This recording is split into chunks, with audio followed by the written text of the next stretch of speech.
Esse prédio aqui sozinho vai consumir energia suficiente para uma cidade de 1,5 milhão de habitantes. Ele fica a 60 quilômetros de Fortaleza e vai custar 50 bilhões de reais só na primeira fase. Com as expansões previstas, ela pode chegar a 200 bilhões. Para você ter uma ideia, Belo Monte, a segunda maior hidrelétrica do Brasil e a quinta maior no mundo, custou ao todo 60 bilhões de reais em valores de hoje, menos de um terço. Eu tô falando aqui do data center do TikTok, o maior já anunciado na América Latina.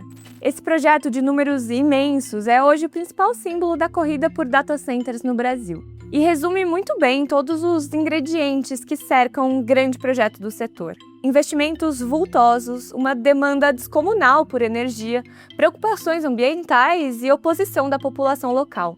Por isso, entender o data center do TikTok é entender todo o quebra-cabeça por trás desse negócio que vem movimentando centenas de bilhões de dólares no mundo. Esse é o terceiro e último vídeo de uma série do Invest News sobre o Brasil na corrida global por data centers. Aqui a gente vai dissecar as peças que constroem o data center do TikTok, a começar pela localização. Ele fica no complexo do Pecém, que é quase uma cidade industrial no litoral cearense.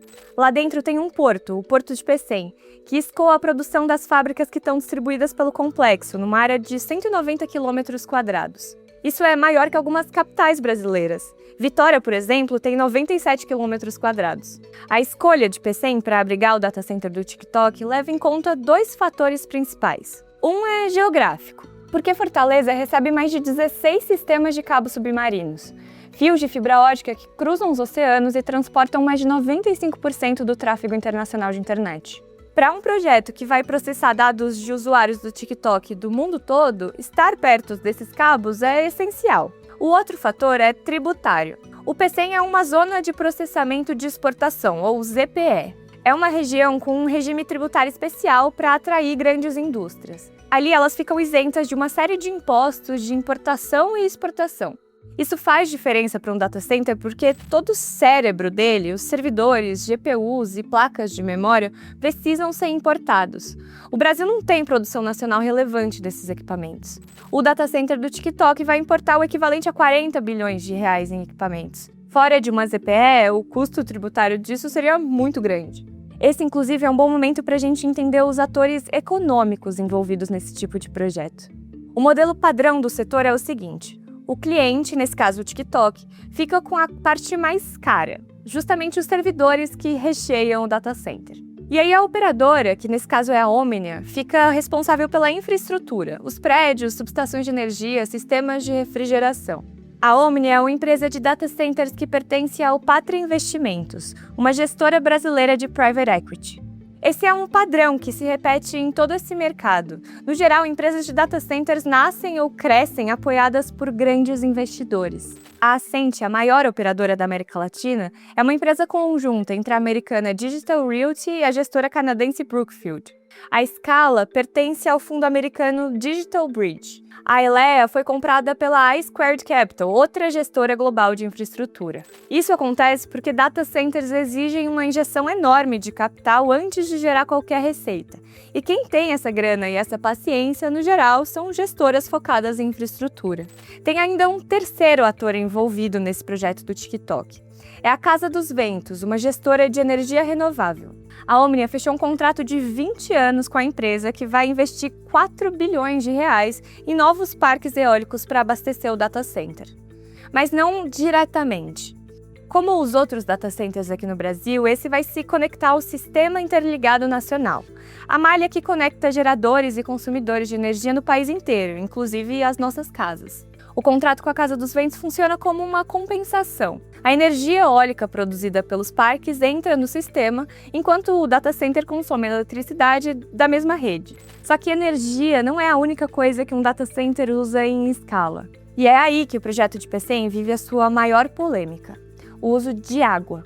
À medida que eles vão trabalhando, os chips aquecem e aquecem também o ambiente em que eles estão. Se esse calor não for retirado o tempo todo, os chips superaquecem e param de funcionar. Uma das formas de resfriar o ambiente é usando água. Ela fica em torres de resfriamento e equipamentos de climatização. Quando o ar quente passa por esse sistema, parte da água evapora.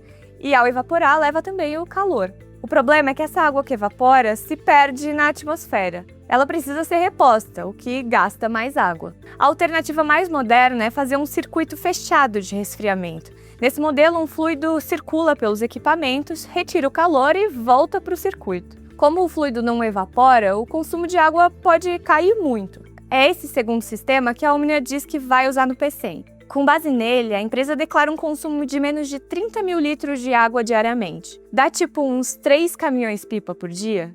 Só que esse cálculo é contestado. No fim do ano passado, um laudo encomendado pelo Ministério Público estimou que o projeto consumiria 88 mil litros de água por dia, quase 3 vezes mais do que o informado pela empresa. Eu procurei a Omnia para tentar entender esse embate. O CEO, o Rodrigo Abreu, me disse que as preocupações surgiram por desconhecimento do projeto e que já encaminhou os esclarecimentos para o Ministério Público.